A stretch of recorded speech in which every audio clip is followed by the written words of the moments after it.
कि कर सोले सिंगार पूतना घूमती चली और फिरती गली गली बच्चा मारती चली।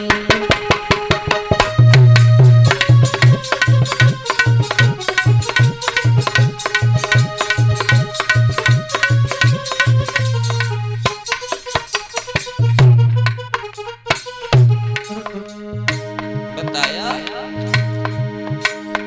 इतनी सुंदर बनी ललाटी तू, कैसे हम तुम्हें बताएं कितनी सुंदर बनी पूतना। तो बताया एक कर सोले सिंगार पूतना घूमती चली और फिरती गली गली बच्चा मारती चली।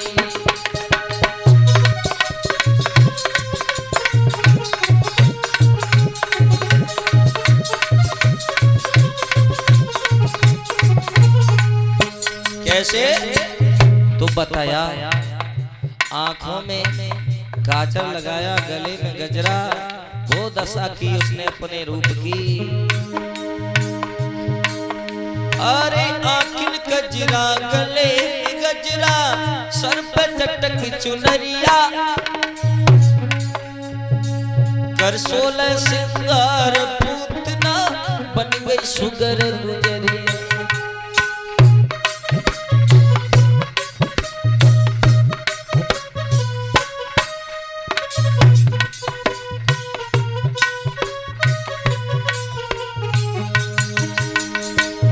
सुंदर रूप बनाया उसने लला पप्पू। आंखिन गजरा गले में गजरा, सर पे चटक चुनरिया, कर सोले सिंगार पूतना बन गई सुगर गुजरिया। आंखिन में कटीलो काजल लगाओ, गले में गजरा और सिर पे चमकनी चुनरिया डारी पूतना ने। सुंदर भेष बनाने के बाद में आज पूतना चली है गोकुल के लिए। बताया अंदर से विश्वरी ऊपर से भली भली, फिरती गली गली बच्चा मारती चली।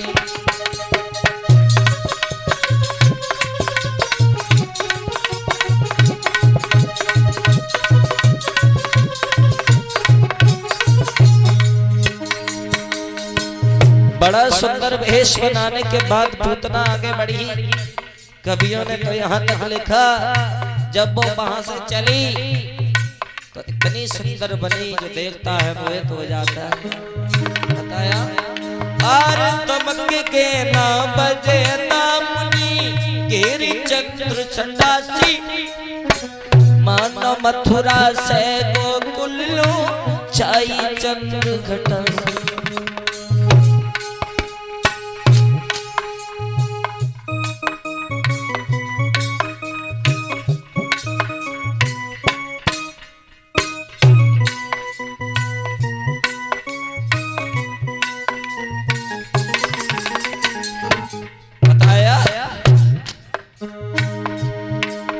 आरे तमकी गए ना बजे दामनी, गिरि चंद्र छटासी, मानो मथुरा से गोकुल लो छाई चंद्र घटासी।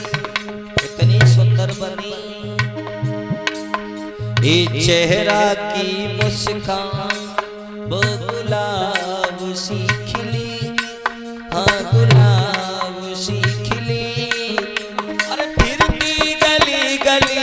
बच्चा मारती चली, फिरती गली गली बच्चा मारती चली।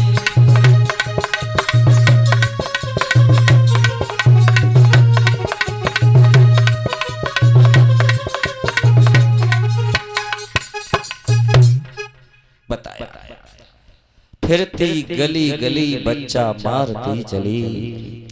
आज पूतना बड़ा सुंदर भेष बनाने के बाद में आगे बढ़ी।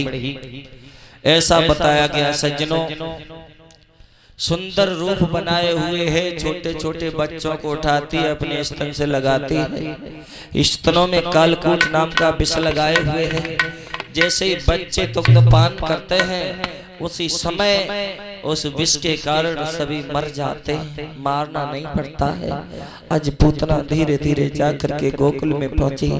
मैया यशोदा ने जब देखा कि कोई ग्वालिनी आई तो उसी समय कहने लगी, कहिए कहाँ से आई?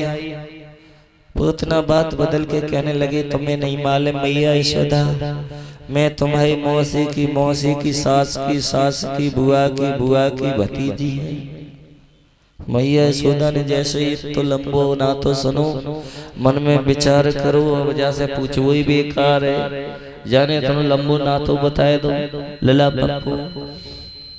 मैया यशोदा कान लगी लली, ऐसो करो तुम जब घर में लला जो पालना में पड़ो है जाए थोड़ी देर झुलाओ, तुम्हारे लिए गगरी लेकर मैं जल भर लाऊं, क्योंकि पानी नहीं है भी रखा हुआ है, तुम दूर से आई हो, प्यासी होगी। पूतना ने समझ लिया काम बन गया मेरा। पूतना कहने लगी, मैया ये बात तो हम तुमसे कहो ही चाहती थी, लेकिन अब तुम समझ गई हो तो पानी भर के ले आओ। उसी समय माता यशोदा जल भरने के लिए घर से बाहर निकली। उसी समय उस पापिन ने भगवान कन्हैया को उठा लिया।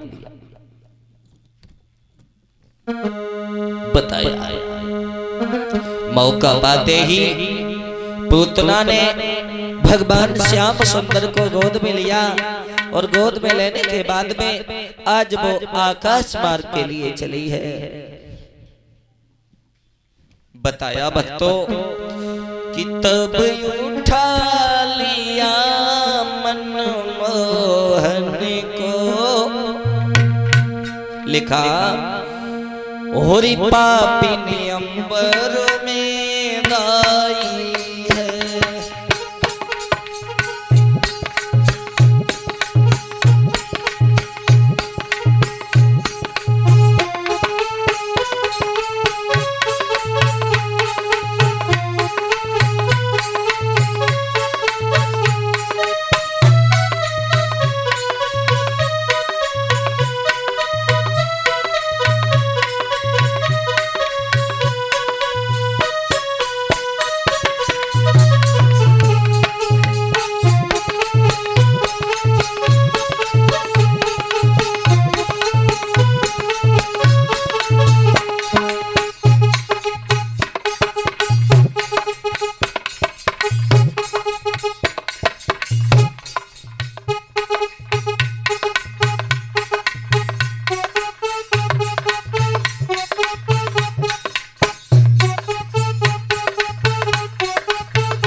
तब उठा लिया मनमोहन को, पापिनी अंबर में आई है।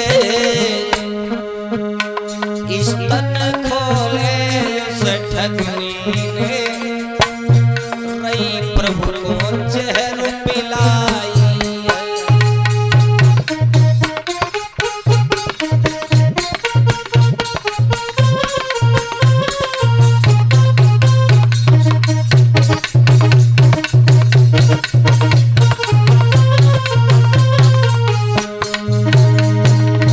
बताया भक्तों, आज पूतना आकाश में जाने के बाद में अपने स्तनों को खोलती है और भगवान कृष्ण को अपने स्तनों से लगाती है।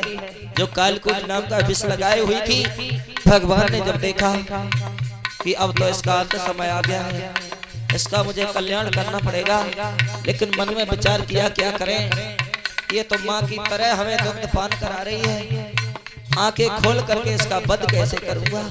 उसी समय मुरली मनोहर ने दोनों नेत्र बंद किए, और नेत्र बंद करने के बाद में जहर तो नहीं पिया, लेकिन उसका रक्त पीना प्रारंभ कर दिया। और जैसे ही खून पीना प्रारंभ किया पूतना का, तब लीला धर पी लिया खून, अपनी लीला दिखलाई है। उड़ गए पखेरू पापिन के, धरनी पे गिरी जसुखाई है।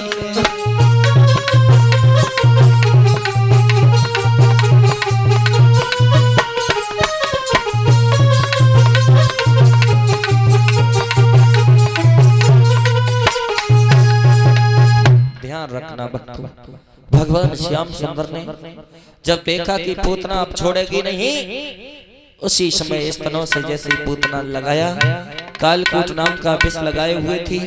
विष तो नहीं भगवान ने ग्रहण किया, लेकिन उसका खून पीना प्रारंभ कर दिया।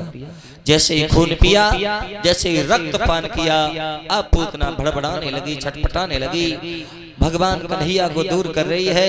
लेकिन श्याम सुंदर कहने लगे, माँ अब तुम्हें हम छोड़ने वाले नहीं हैं, क्योंकि हम जैसे एक बार पकड़ लेते ना, उसका फिर कल्याण करने के बाद ही छोड़ते।